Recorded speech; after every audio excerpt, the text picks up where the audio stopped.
aí galera, na aula de hoje nós vamos falar sobre o IAC, mas antes de iniciar nossa aula, pessoal, se você não é inscrito, se inscreva no canal e deixe comentários embaixo do vídeo e fale sobre o que você achou, beleza? IAC. IAC é o índice de adiposidade corporal. O IAC, ele consegue nos dar uma noção, né, da condição corporal do indivíduo.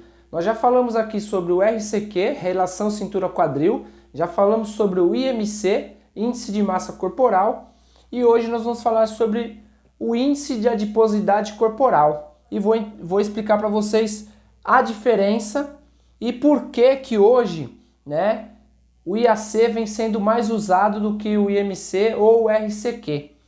Pensando aqui no IAC, eu consigo ter uma noção de porcentagem, né, ou percentual de gordura que o indivíduo tem, né? Uma coisa que o IMC não nos dá. Como foi falado no vídeo do IMC, ele às vezes pode entrar em contradição. Por quê? Porque uma pessoa obesa e uma pessoa musculosa, eles caem na mesma classificação, né? Muitas vezes pode cair numa classificação de sobrepeso ou de obesidade, porque as variáveis do IMC são altura e peso, né? Que é o peso dividido pela altura ao quadrado. Então uma pessoa musculosa pode pesar 100 quilos, como uma pessoa obesa pode pesar 100 quilos também. Ambos tendo a mesma altura, eles acabam caindo na mesma classificação.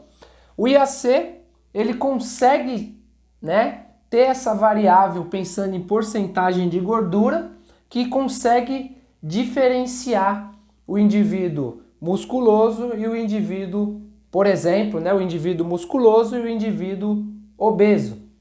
Então, como que eu faço para calcular, né, ou para identificar, né, a condição de cada indivíduo? Então, eu preciso saber algumas medidas. Uma das medidas é, né, a circunferência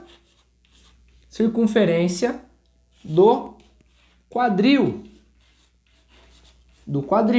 Já mostrei para vocês aqui como que a gente faz a medida da circunferência do quadril, mas vou deixar novamente um vídeo que demonstre para vocês como que eu faço essa medida aí utilizando uma fita métrica. Então, né, números que eu preciso saber para ter o resultado do IAC do indivíduo. Circunferência do quadril, a altura, né? Então aqui eu já estou fazendo para vocês a fórmula do IAC vezes raiz de altura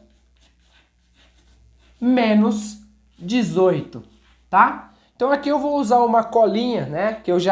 Uma conta que já tem como exemplo. Então vamos pensar no indivíduo feminino, uma mulher com circunferência de quadril 100, com altura 1,70 m,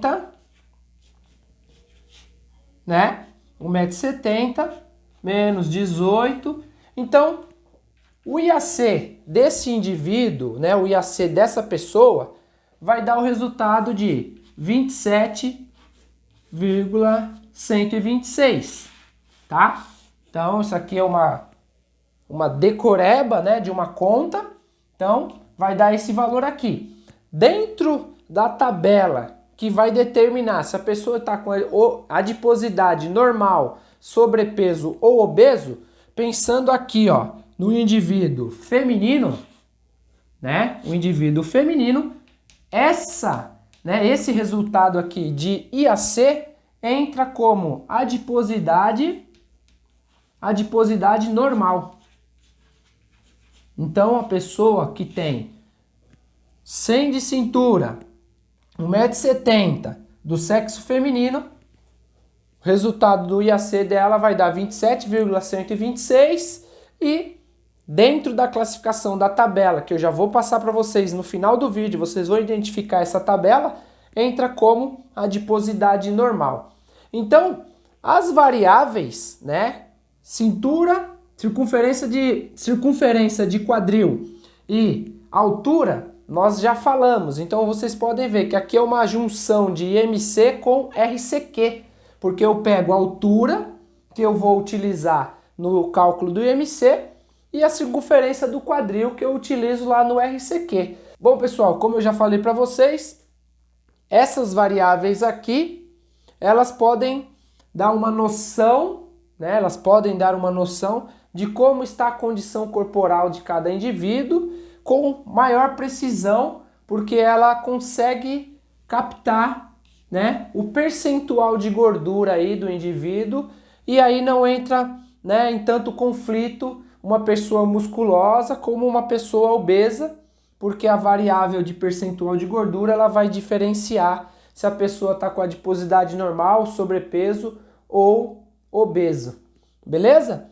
Pessoal, se vocês gostaram da aula, deixa seu like, compartilhe, comente, porque ao comentar a gente consegue estar melhorando aí, tentando corrigir algumas coisas que são necessárias. E até a próxima aula aí. Grande abraço. Valeu!